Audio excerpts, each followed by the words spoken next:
Eh bien, salut Xavier. Eh ben, salut Guilain et bonjour à tous. Alors, dans notre grande série au potager, on n'invente rien, on redécouvre. On va se faire une petite plantation de pommes de terre à l'automne. À l'automne, Ouais, carrément. ouais. Alors, sachant que c'est pas une simple vue de mon esprit, mais en fait, c'est une idée que j'ai eu la chance de piocher dans la Ville-Morin et Andrieux de 1882. En 1882, voilà, ils évoquaient la possibilité de planter les pommes de terre à l'automne parce que le rendement est plus fort. Pour reprendre leurs mots, hein. Néanmoins, gros risque que le tubercule gèle en terre.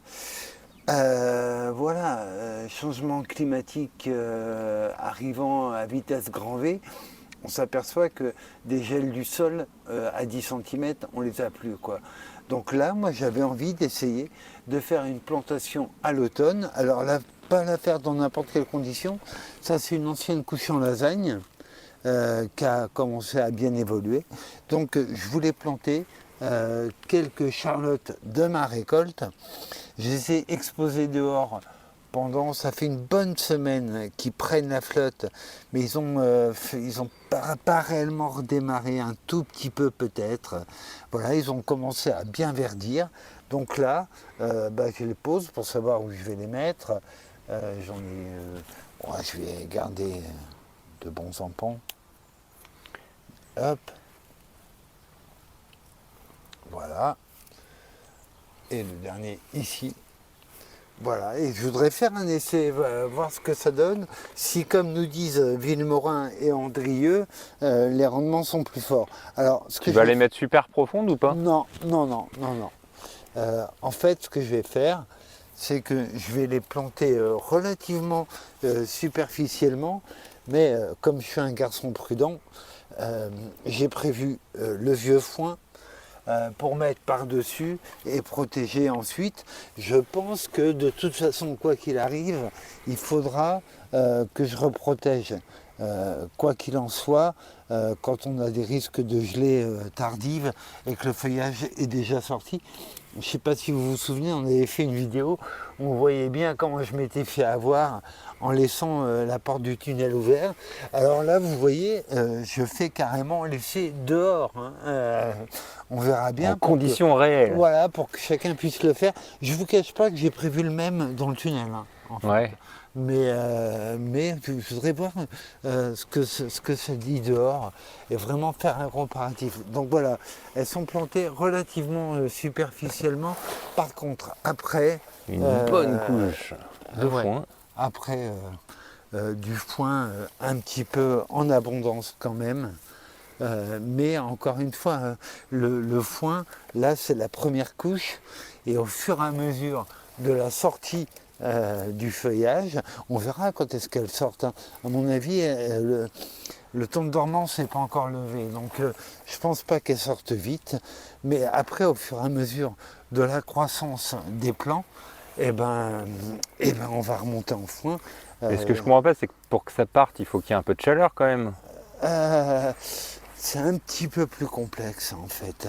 Tout le monde a bien vu, quand vous stockez vos pommes de terre l'hiver, elles redémarrent. Ce qu'on appelle la dormance, le fait que les tubercules soient en repos. Ah, il me manque un peu de foin.